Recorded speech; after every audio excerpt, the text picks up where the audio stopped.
Hi, this is William Smith with the Carmel Luxury Group, and we're here with Chad Hawker. Chad, can you give us a wave and say hello?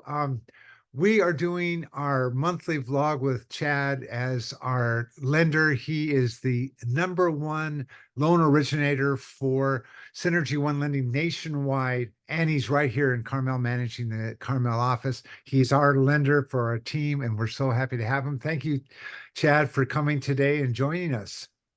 Thank you, William. I'm honored to be part of your team. Good. Always Well, have been. Jennifer and Sophian and Tamara are here, and we've got questions. But the first question I wanted to start out with to let you pick up and run with it, and we'll go along and we'll raise our hand either like this or with the icon, and then come up with some roundtable questions as we go along. I hope that won't be too disruptive. But the first question I have is, our economists that we follow nationwide is Keeping Current Matters, and they are talking about the great ideas that are happening in the industry and the enthusiasm of buyers coming to the marketplace because there's an easing of interest rates and predictions that loans will become affordable. So therefore they can buy now, and if they need to, they can refinance later.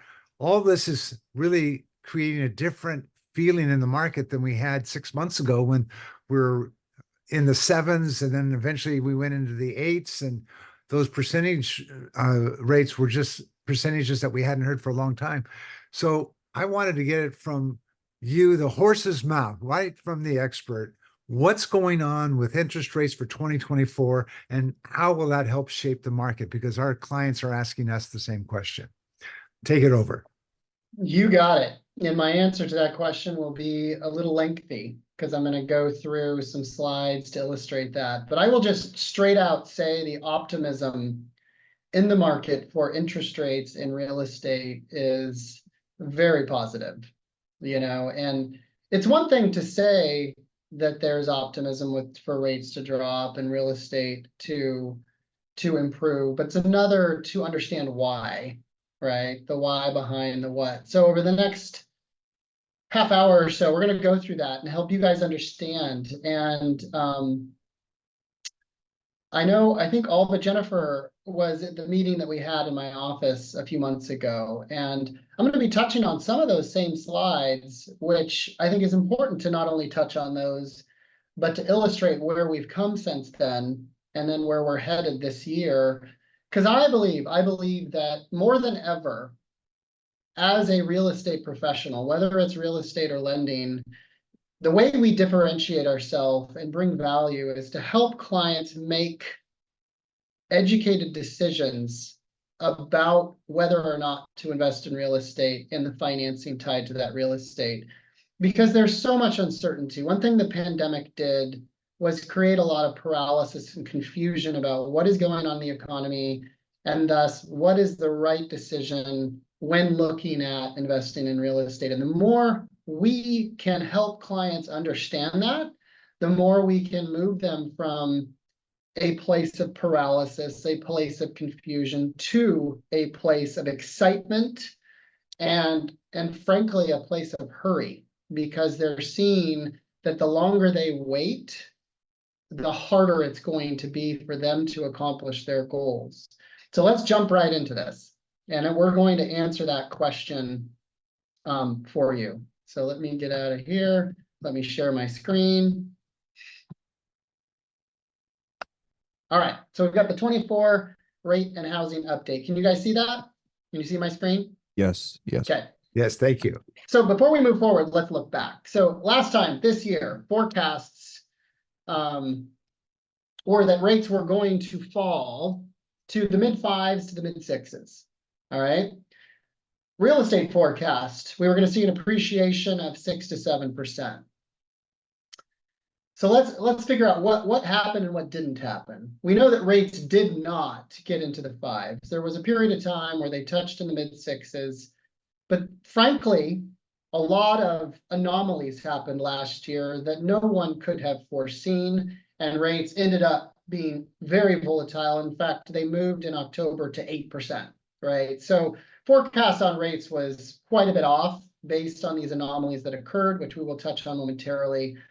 Real estate forecast, you're going to see a very, very powerful illustration of the 4 data points that, or the sources that determine appreciation, all are on pace to end last year at 7% appreciation.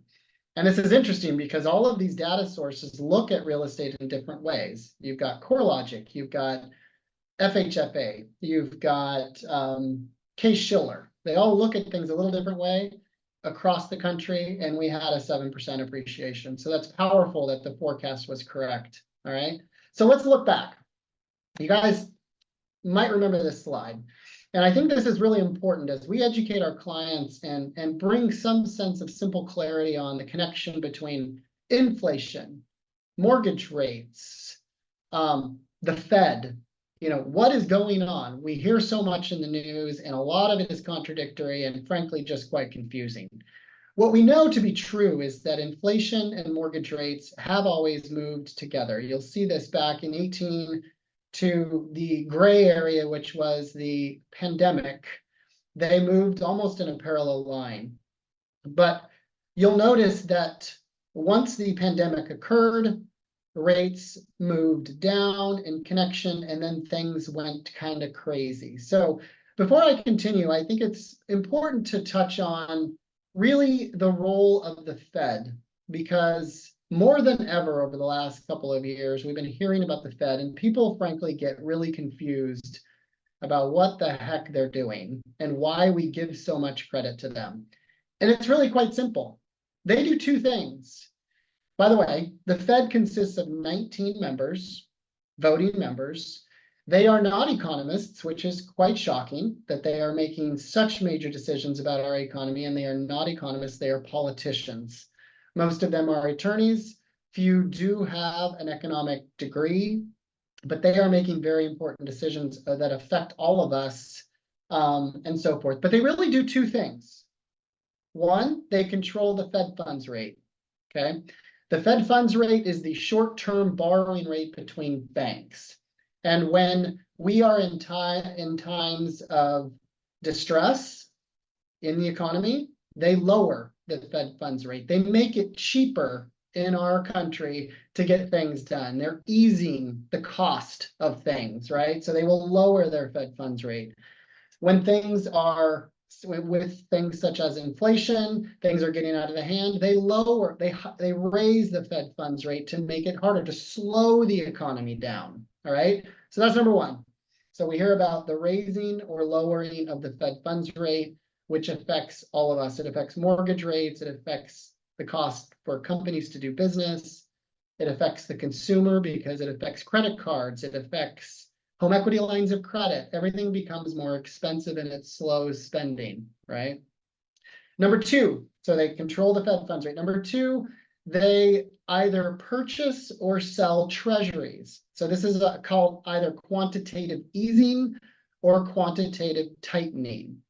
So once the pandemic hit, they did everything in their power to ease all of us, to prevent a disaster, quite frankly. So what did they do? They lowered their Fed funds rate to zero.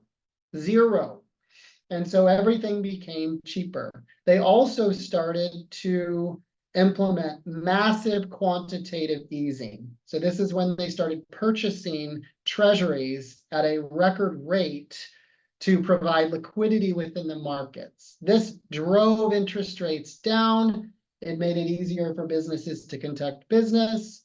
So that is key to understand. But what happens when you do that, you risk inflation. Things become cheaper, and things start to raise in value out of control, and that is what happens. So notice the pink line halfway through this QE. So you're going to notice a couple of different things.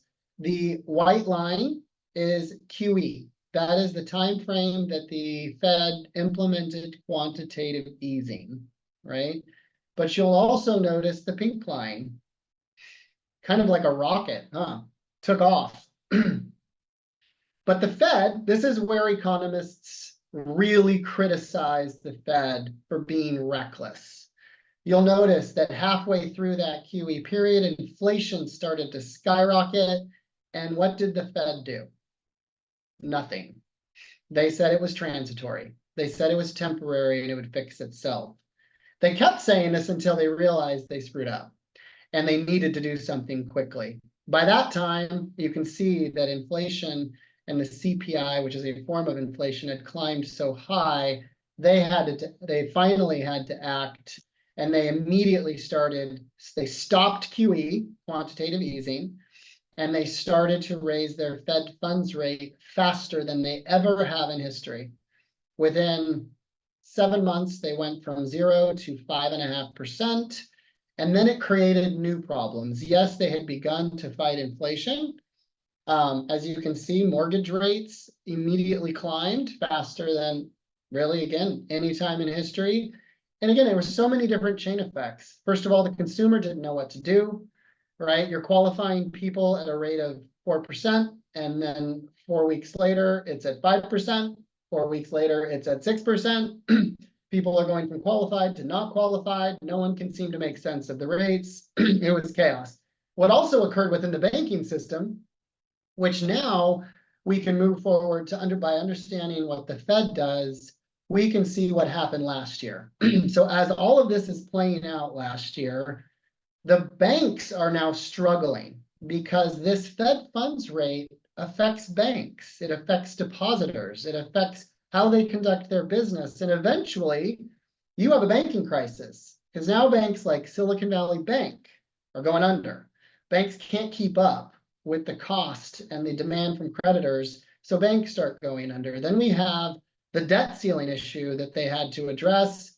In order to fix that or temporarily address it, they had to remove the ceiling on the debt, which forced another additional 270 billion in treasuries. All of this is affecting rates, the bond market. It's making it harder and harder for rates to move in conjunction with inflation because they're having to deal with all of this.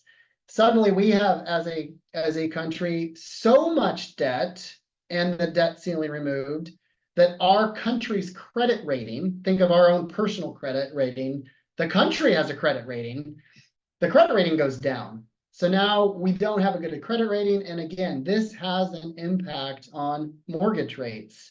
And so when you see this slide back here, everything is still going wacky. You know, we've got inflation coming down, but yet mortgage rates are going up because everything tied to the banking crisis, to the Fed figuring out how to deal with the debt ceiling, downgrade of our credit rating, and their Fed's decision. So you can see this kind of affected the forecast of mortgage rates last year. So moving on. So here is what, as we look to this year, and you have a basic understanding of when you're hearing the news, try to listen to what they're saying and understand why it's affecting mortgage rates and what the Fed is saying. Because the Fed, now that they are controlling inflation, and inflation really is, many believe inflation is at their target, but they are also walking a tightrope because not only do they want to get the inflationary number to their goal, they're also balancing this tightrope against the actual economy, which is also kind of a head scratcher as they're analyzing unemployment, consumer spending. So for us, we are moving towards, as we all look at rates falling, we're moving towards inflation getting to where they want it to be, and the economy truly showing signs of weakness. Weakness is actually good for rates. The stronger the economy is, the more resistant the Fed will be to lowering the Fed funds rate and to starting quantitative easing. So that's kind of your background understanding of what are the key points that you are looking for. All right, so inflation. Now I shared this graph with you guys when we were together. I bring up shelter costs because shelter costs are basically the part of CPI or PCE, two different forms of inflation. The biggest portion of those numbers is what's called shelter costs. So this is rent, this is new rents, this is renewal rents, and this is owner's equivalent of rent. That is basically a survey of hundreds of thousands of homeowners, asking them, what would you rent for? You can, sorry about that, someone's alarm going off. You can see what was going on with shelter costs back in January. It skyrocketed. So that basically means that rent was going up at 14% at its high. Now you can see that it is down to 2.5%. But why I share this graph is shelter costs and the number that gets factored into the CPI and PCE number is very, very lagging, because it takes calculations over sometimes 2 years. So think of a lease that is a 2-year lease. In order for that to be renewed, you got to get past the current lease. And so there is a lag effect and how that relates to the inflationary number. So when you look at where inflation is month over month versus where it is over in PCE, this has to start coming down, right? And as this comes down, which every economist will tell you it's coming down quickly, this is going to then factor into the inflationary number. So if you factor in this lag effect of shelter costs, CPI really is month over month a 2.2% number, right? Remember, the Fed wants 2%. PCE, now the Fed wants PCE. They look at personal consumption expenditures. They don't really pay attention to CPI so much. They look at PCE. We're at 2.3%. And we're going to talk a little bit more about where this is headed over the next few months, because this will tell us where interest rates are going. So shelter costs, really important. When you hear of them on the news, what's going on with inflation, listen to what they say about shelter costs, because as this comes down, this will inevitably affect inflation. All right. So this is where we're at. So there is what's called a headline number and a core year-over-year number. Also, inflation is measured over 12 months. It's not measured on a month by month. It's measured over 12. You add all the numbers together and you get the inflationary data. So year over year headline, which includes things like energy and food, which is more volatile, is at 2%, 2.6. Core, which excludes food and energy, which is what the Fed looks at, is 3.2%. Notice it was 5.6% last year, and the month over month number is only 0.1%, right? That's tiny. Take 0.1 times 12. That's 1.2% year over year inflation. The last 6 months, if you analyze where they are on pace for, it's at 1.8%, below the 2% target, all right? Also want to mention, I think this is really important, which is why it confuses people so much. The Fed is infamous for changing their tune quickly. They're always a little late to the party. Let's put it this way. So as of October of last year, you might remember all the talk was, will the Fed cut in 2024, right? What will they do? They weren't really even talking about any cuts. Come November, it was, we are going to be cutting, and we just don't know how much. It's going to be 3 times. It's going to be 6 times, right? So you tend to see, if you look at the history of the Fed, they raise Fed funds rate, and typically when they lower quickly. So that's where people go from one extreme to the other when they're listening to the Fed, which is what you're going to see with where we're headed with the data. All right, so you see where we're at. This is where we're at. Now, important, this Friday, we get the next PCE number. Pay attention to that, because that's going to start on this path. So these are the predictions of what the month over month number will be. And this is what it will replace from December of last year, right? So we're at 3.16. As of Friday, it should drop to 2.87. In January, which will be released in February, 2.47. You can see how fast it's dropping, which is why the Fed is saying, okay, when are we going to start cutting? Because They don't want to wait until we're at 2% to cut. They want to cut before. It's kind of too late. They don't need, the longer they keep it high, the more they risk of a recession, right?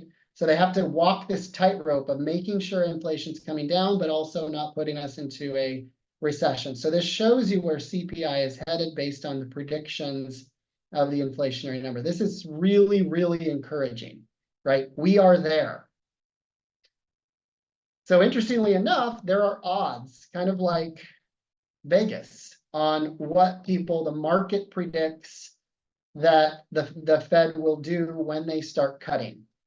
Some people think that they will, well, there was a small percentage thought they might start cutting in January, but 68% of the market believes they're going to make their first cut in March, 94%. And you can see the percentage of what the market believes they're really going to start cutting. 91% chance of a 50% basis cut here, and 53%, 75% cut. This is really fascinating. A lot of people don't realize there is a dot plot. So the Fed is asked each year what they predict is going to happen. Notice there are 19 dots for each Fed member, and they dot what their predictions are for the coming year. All of them didn't think that there were going to be cuts last year, and there wasn't cuts. But these are the belief. There's literally 2 members of the Fed that must be living in some fantasy land that do not believe there's going to be a cut next year. 1 thinks a 25%, 5 thinks a 15%. I think that 6 thinks there's a 75, so forth and so forth. So you can see that that's their beliefs on whether or what the cuts will look like. What I think is powerful about this graph more than anything, regardless of what proves to be true, look at where we're headed. Look at where they believe we're headed. They believe we're headed down to a 2.5% Fed funds rate in 2026. That should fill you with optimism. We are headed for a lower interest rate environment just with this one piece of it. As they lower, the mortgage rates will lower. This will ease the economy. This will have a chain effect that we didn't see last year, right? So that's the Fed funds rate. You can see where we are. You can see where we're headed. You can see why the market believes that mortgage rates are dropping based off of the Fed and what they are doing with inflation. So that's number 1. Number 2, and I'll touch on this just quickly, is the quantitative easing and tightening. The question then is, when will the Fed implement quantitative easing? This is when they start purchasing mortgage-backed securities and treasuries again, and this additionally causes interest rates to move. This is a little bit more complicated, but you can see how aggressive they were with purchasing treasuries when the pandemic hit. It's quite phenomenal. They went from 3 trillion to 8.5 trillion in purchasing treasuries. They've let that run off to 7.1.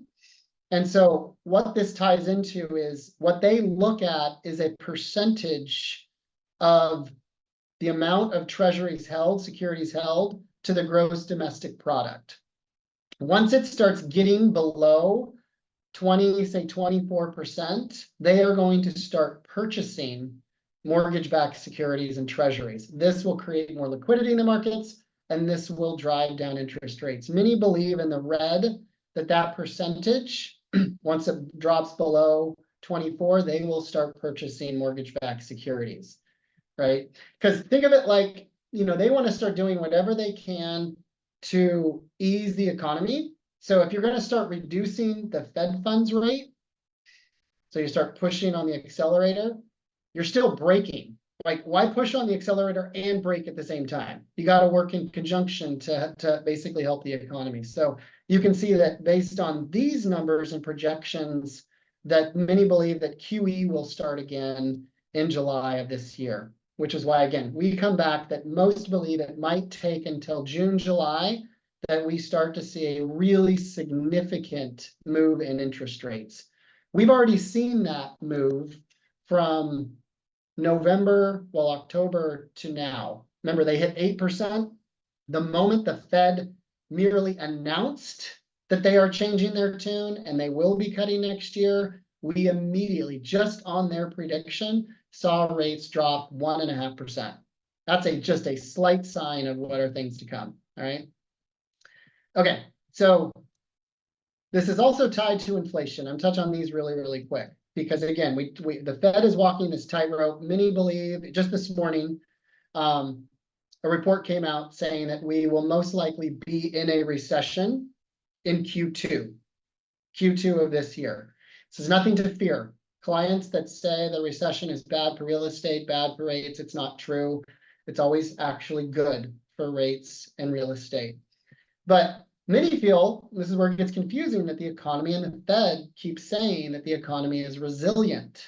We just got, which is why rates went up last week, the consumer spending was and retail sales was much stronger in December than many anticipated, which is a head scratcher for economists, because when you look at the data for debt and savings, it's quite depressing. You can see credit card debt is at an all-time high.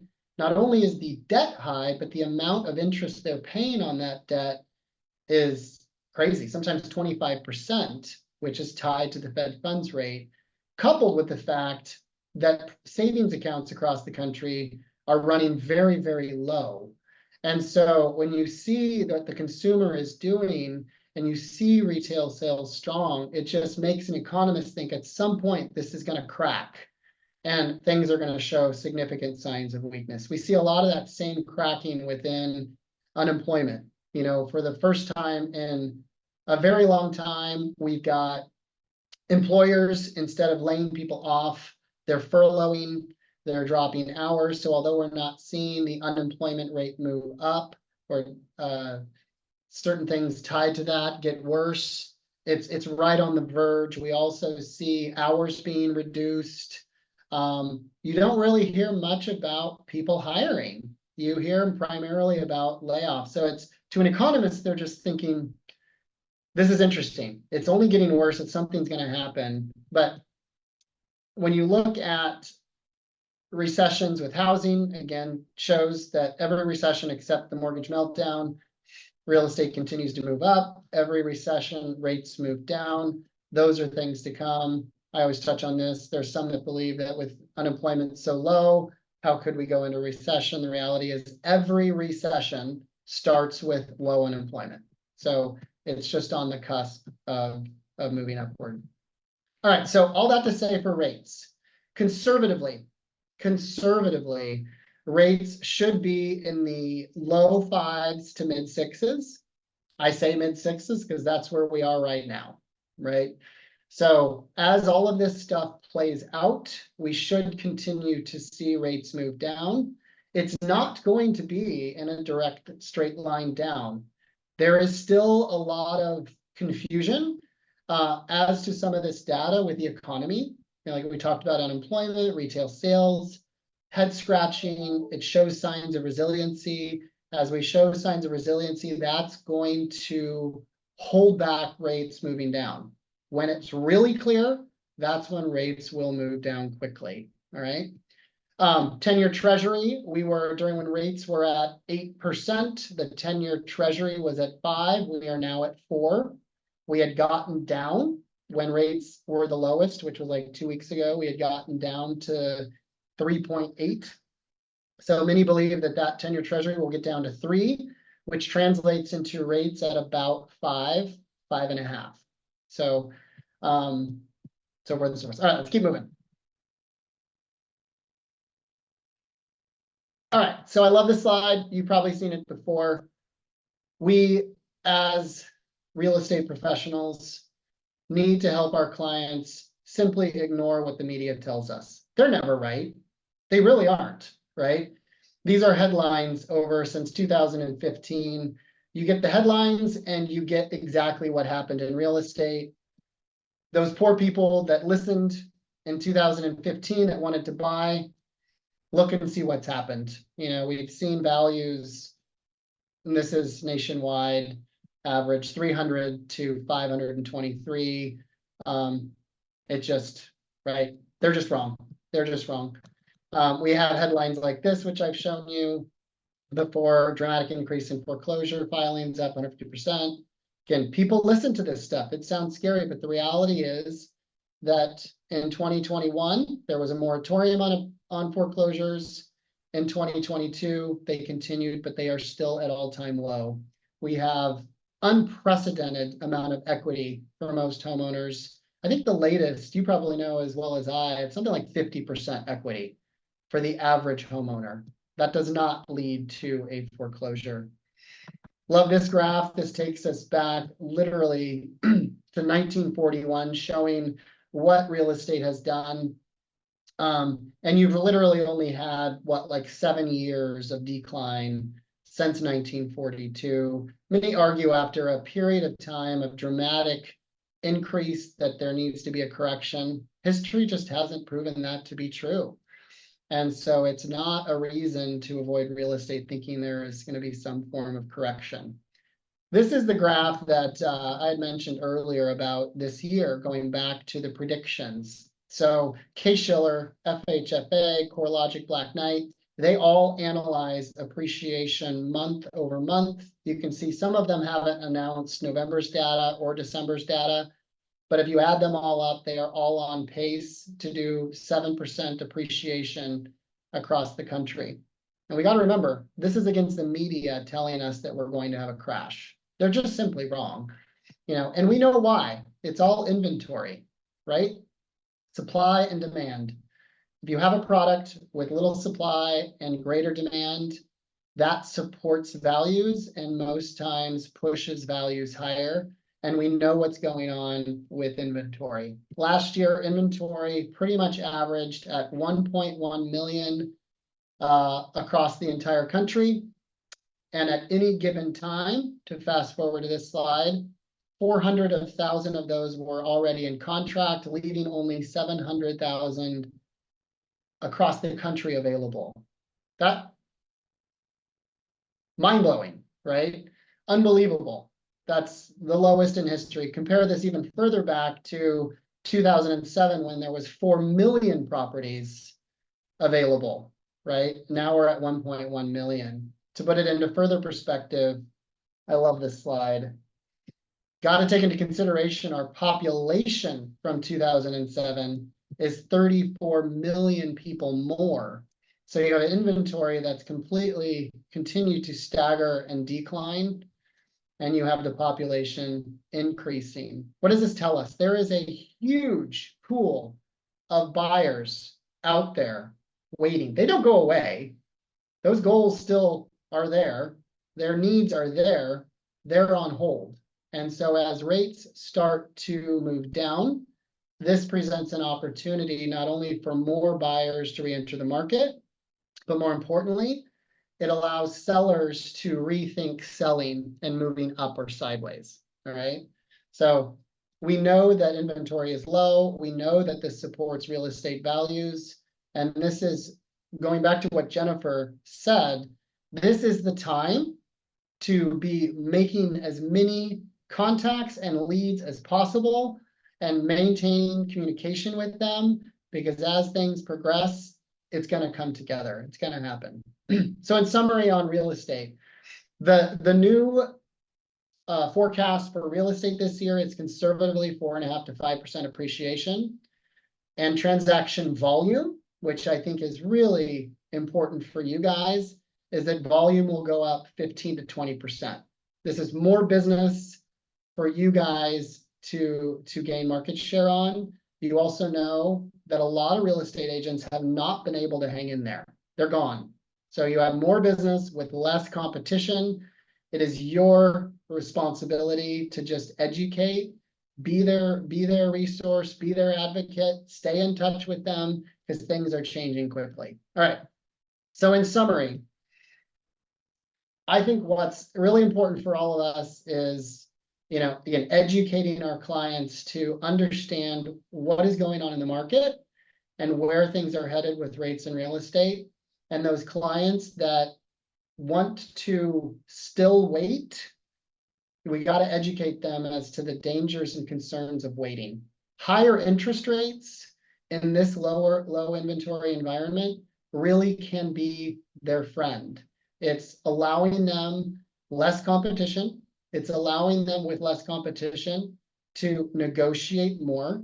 For instance, I have 8 escrows. All of them were able to negotiate what is called a 2-1 buy down. All of them, right? It's very, very doable. Once rates get down into the 6s and you have, who knows, 100% more volume on demand, it's going to be harder and harder as it shifts into a really powerful seller's market and a frenzy. So we got to educate and motivate to help our clients understand the real story about what's going on. We got to help them understand what this saying of marry the house and date the rate means, because it's going to be very, very easy to refinance once these rates fall. But negotiate, get in at a price that is better, negotiate more, and then in 6-7 months, when rates have fallen, we can refinance that. For every 1% drop in rate, 5 million more buyers re-enter the market, and that's crazy competition. So imagine when it drops, if it drops 1.5%, 2%, right? So again, tight inventory becomes tighter, leads to less choices, more competition, and less ability to negotiate. And upward pricing pressure makes it harder for buyers to act later versus now. So some of the popular strategies in this market are, which we can talk about, I want to open up to questions first, is temporary 2-1 buy down, as well as our unique bridge loan that we are doing a lot of, that allows folks to buy before selling, and just, again, act quicker in this market and negotiate and bridging higher interest rates now with lower interest rates later. So there you have it. So let me open it up to questions. And I know I didn't really stop to offer any questions as I was going through that, but hopefully you remember whatever questions came up during. Well, Chad, as usual, you answered most of my questions as we went along. I do really appreciate you going through all that, the science and economics of what's been going on, because we feel it, our clients feel it, but we don't always understand what the real nouns and numbers are because we're influenced by the media. So hopefully we'll come up with a solution that we can talk to our clients about. And I noticed that Sofian has a question, so I'm going to let him unmute himself and take over. Thank you. Thanks again very much, Chad. I really appreciate it. Every time you talk, just what I like that feels so different about it, it's very real. When you say things like, these guys aren't economists, these guys are politicians. Even last time when we had that conversation at your office, there was a very real outlook on things. You shed some light. You shed some light on how they gathered their information and how flawed a lot of that system was. And that was very, not only enlightening, but very, it just builds that trust. Because, we believe that, we know that, but to hear somebody in your position actually also say some of those things, it's really a very, very powerful thing. So I really appreciate that, honestly. Thanks, Sophia. Is this would this slideshow that you shared with us, is it possible to share that with us and email that to us? Absolutely. Yeah. I appreciate that. That'd be great. Thank you. Yep. I will share that with you. And then it's important, I think, too, to understand for those clients that you refer to me that want to buy, but still kind of are on the fence as to whether or not they're going to act now or later. This is a conversation I have with them. We're not just going to pre-approve a client and determine how much they qualify for. I think it's really important for you to have a client that not only wants to buy, but is ready to buy and eager to buy. Think of the mindset of a client that you're showing properties and they're just unsure. In the back of your mind, you're like, God, am I wasting my time? Like, are we just going to spin our wheels for months and months and months on end? Where if they understand the dynamics of the market, they're going to be eager. And having an eager client and a ready client saves you time, saves you energy, and makes it frankly a lot more fun. So just know that is one way that we differentiate ourselves through the pre-approval process, is to help educate your clients on this. You just need to get that client to me and talk. Some clients are just ready to go, right? Sophion and I have a client right now that he's just ready to go. He wants to find a property, right? That's a different story. I don't need to educate them on the need to act now, right? But a lot of clients they are on the fence. They are so confused, and to help them understand these basic principles really allows that switch to go off in their head. Good, Chad. Jennifer has a question for you. Yeah, I just want to piggyback on what Sophia said. It really was a great presentation and gave me a lot of insight on what happens with our interest rates and how it affects sellers, which I work with a lot of sellers, and sometimes they don't want to sell and they want to wait. And I have one in particular gal that I'm going to be talking to after our call. And I would love to have her have a conversation with me there, because she's going to be buying something and she's trying to determine, is it the right time? I'm not getting the offers in, and we need to make a slight adjustment on our price. So that would be really appreciated. But what a fantastic presentation and great information, Chad. Really I'm appreciated so it. glad you liked it, Jennifer. And I'm Yeah. happy to, I encourage a call with your client to help dive into this and figure out what those options are and timing and all of it. Okay, excellent. Thank you. Well, Chad, as usual, you did a fantastic job for our monthly vlog. I wanted to thank you personally, but also I love it when you share this economy, and you're economic expert in our local economy, because it really does give us ammunition to pass along to our clients. So Good. with that, this is William Smith with the Carmel Luxury Group here, and Chad Hawker from Synergy One Lending. And Chad, if people want to get hold of you, how do they contact you? Absolutely.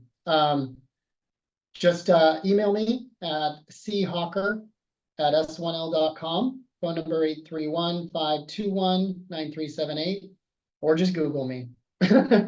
You'll find whatever you need. All right.